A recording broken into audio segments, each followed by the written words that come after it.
Esses dias eu estava lendo o livro Como as Democracias Morrem.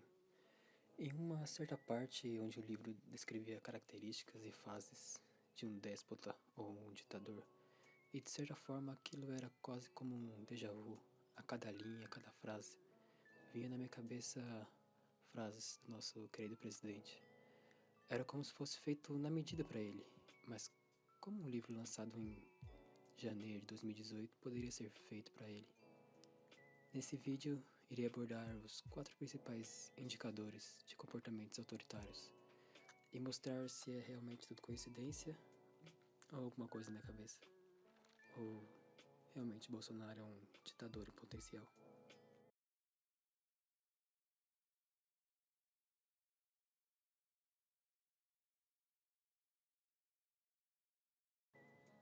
Segundo a teoria de Jean-Jacques Rousseau, teoria essa adotada pelo Brasil e centenas de outros países, um Estado democrático de direito necessita de 3 poderes: legislativo, executivo e judiciário. Esses 3 poderes, na teoria, são iguais, mas de igual autonomia. Um desses poderes enfraquecidos significa um levante de outros e um colapso na democracia. Recentemente, em uma época de pandemia, manifestantes foram às ruas a favor de Bolsonaro, a favor do fechamento do Congresso, que significaria o fechamento do Poder Judiciário, e a volta do AI-5. O presidente Jair Bolsonaro participa de ato em Brasília nesse domingo que pedia intervenção militar e fechamento do Congresso e do Supremo Tribunal Federal. Hoje pela manhã, ele recuou e disse que quer democracia e liberdade para todos. Eles se concentraram pela manhã em frente ao quartel-general do Exército no dia dedicado a ele. Quando Bolsonaro chegou, os manifestantes carregavam faixas e gritavam palavras de ordem contra o Congresso, o STF e a favor do AI-5, ato da ditadura militar que permitiu caçar e prender parlamentares e juízes, reprimir e torturar opositores. Diversas faixas, todas com o mesmo estilo, pediam intervenção militar. Bolsonaro subiu em uma caminhonete para discursar. Ele disse que acreditava nos manifestantes e que não está disposto a negociar a quarentena com ninguém. Eu estou aqui porque acredito em vocês. Vocês estão aqui porque acreditam no Brasil.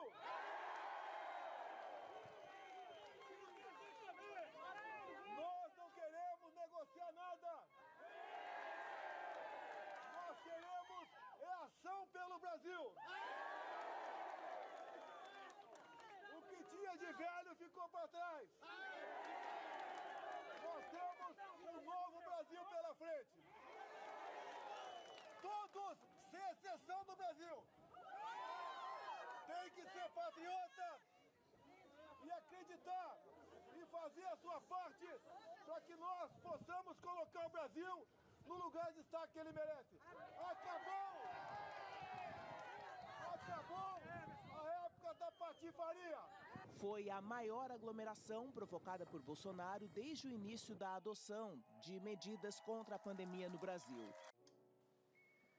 O judiciário seria um dos principais que controlam o poder executivo, que dão certos limites para ele. O fechamento do Congresso seria uma forma de Bolsonaro fazer simplesmente o que quisesse com o Brasil. Flertar com a ditadura sempre foi uma marca da família Bolsonaro, como quando Bolsonaro fez menção honrosa a Carlos Alberto Brilhante Ustra, coronel e torturador condenado, ou até quando Eduardo Bolsonaro fez aquele discurso criminoso. Numa entrevista concedida à jornalista Leda Nagli, o deputado federal Eduardo Bolsonaro falou sobre a possibilidade do retorno do AI-5, caso a esquerda radicalize. O AI-5 foi um ato institucional criado durante a ditadura militar aqui no Brasil, que fechava o Congresso e limitava algumas liberdades. A resposta foi dada após uma pergunta da jornalista sobre os protestos que acontecem no Chile e também em outros países aqui da América do Sul. A gente, em algum momento, tem que encarar de frente isso daí. Vai chegar um momento em que a situação vai ser igual ao final dos anos 60 no Brasil, quando sequestravam aeronaves, quando sequestravam-se grandes autoridades, cônsules, embaixadores, execução de policiais, de militares. Se a esquerda radicalizar esse ponto, a gente vai precisar ter uma resposta. E uma resposta, ela pode ser via um novo AI-5, pode ser via uma legislação aprovada através de um plebiscito, como ocorreu na Itália.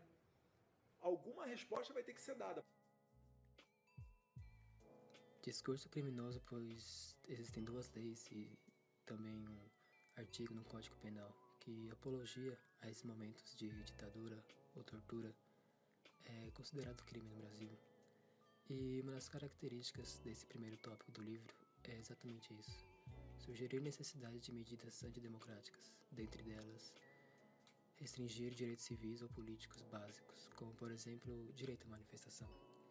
Em novembro de 2019, o Bolsonaro enviou ao Congresso um projeto de lei de excludente de ilicitude restringida a operações da garantia da lei e da ordem. Esse projeto de lei propõe isentar punições policiais e militares que cometeram excessos, incluindo o assassinato. Bolsonaro está dando uma carta branca para os policiais matarem seu serviço, sem que haja punições para tais atos. Com a intenção de repelir manifestações, um dos principais métodos que a população tem de expressar sua indignação com o governo, um direito constitucional que Bolsonaro quer coibir através do medo.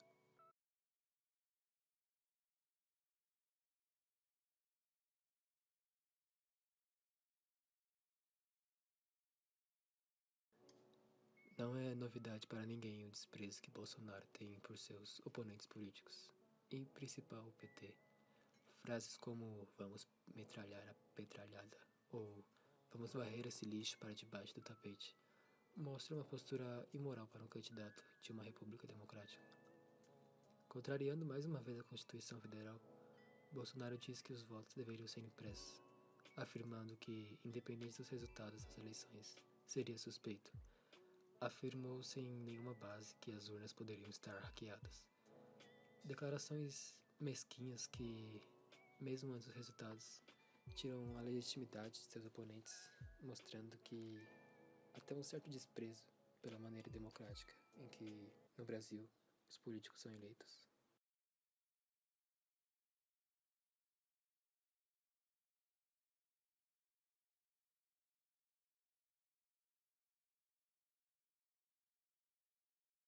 Eu sou favorável à tortura, tu sabe disso. E o povo é favorável a isso também. Através do voto, você não vai mudar nada nesse país. Tá? Nada, absolutamente nada. Isso só vai mudar, infelizmente, quando um dia nós partimos para uma guerra civil aqui dentro. Né? E fazendo um trabalho que o regime militar não fez. Matamos 30 mil. Começando com o FHC. Não deixar para fora, não. Matando. Se vai morrer alguns inocentes, tudo bem. Pela memória do coronel Carlos Alberto Brilhante Ustra, o pavor de Dilma Rousseff. O senhor acha que a presidente Dilma termina o mandato dela em 2018? Eu espero que acabe hoje, infartada ou com câncer, de qualquer maneira.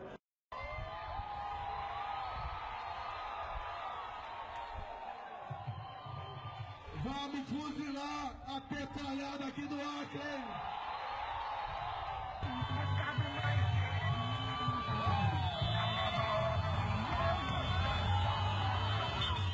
Vamos fazer o Brasil para as maiorias.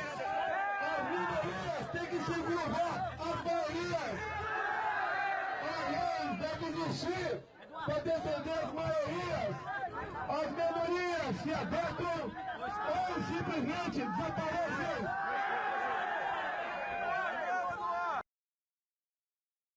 Jair Bolsonaro, em seguida, Cláudio Cajado.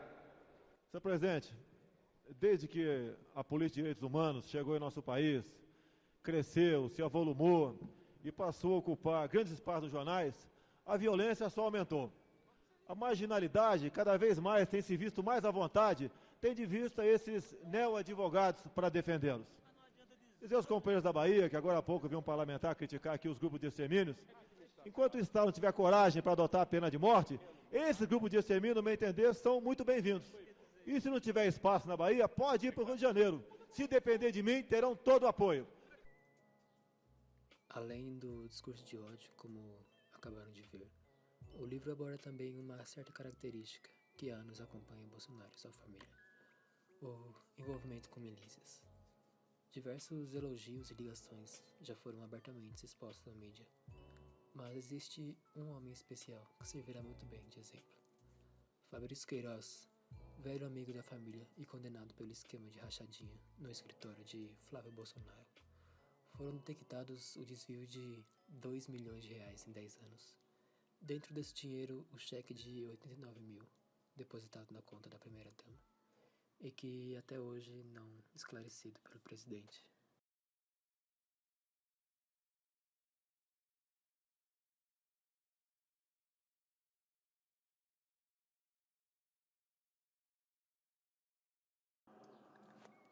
Também não é novidade que o principal método dos ditadores de controlar a população é através da censura. Controlar a mídia significa controlar o que a população irá ou não irá saber, esconder atos e criando assim um povo subserviente e cego. As censuras impostas por Bolsonaro estão nos mais diversos lugares, como, por exemplo, após o IBGE divulgar dados sobre o desemprego, Bolsonaro reclamou sobre a metodologia utilizada e simplesmente resolveu utilizar o seu próprio método, reduzindo questões a serem feitas nos questionários como perguntas sobre a renda do cidadão ou a quantidade que ele paga de aluguel. Bolsonaro, além de mudar um método com eficácia comprovada, utilizou de outro bem incompleto e ineficaz. O Enem foi outra vítima da censura. Bolsonaro propôs uma comissão com análise ideológica para mudar as questões do Enem. Agora só resta saber que ideologia será que é essa que Bolsonaro propõe. A que será melhor para a população ou apenas para si mesmo? O INPE, Instituto Nacional de Pesquisas Espaciais, também não escapou.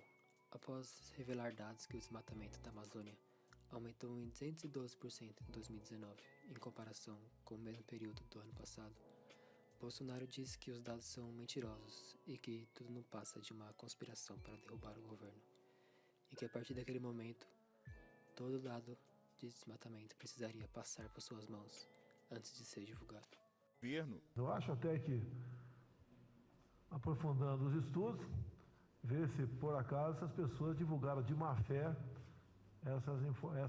esses informes para prejudicar o governo atual e bem como desgastar a imagem do.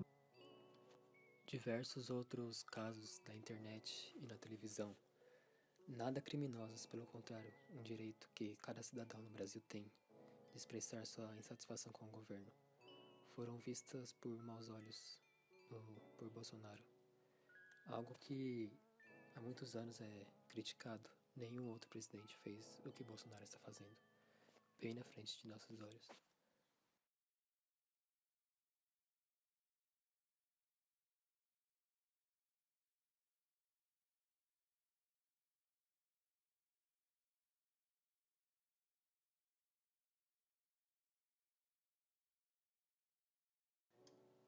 Está chegando a época das eleições municipais, mesmo que apenas para prefeito e vereadores.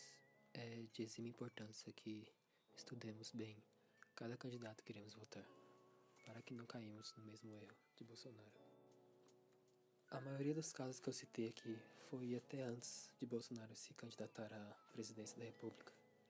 Estava tudo bem na frente, mas através de mentiras e memes na internet, ele conseguiu ser eleito.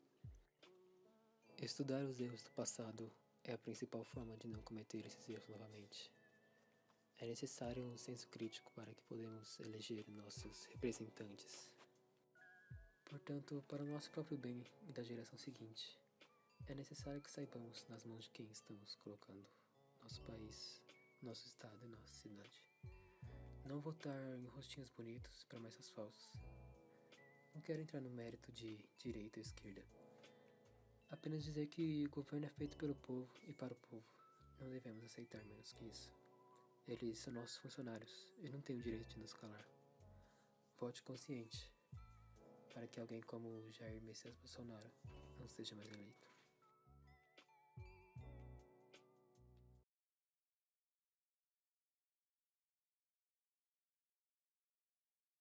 Prejudicar o governo.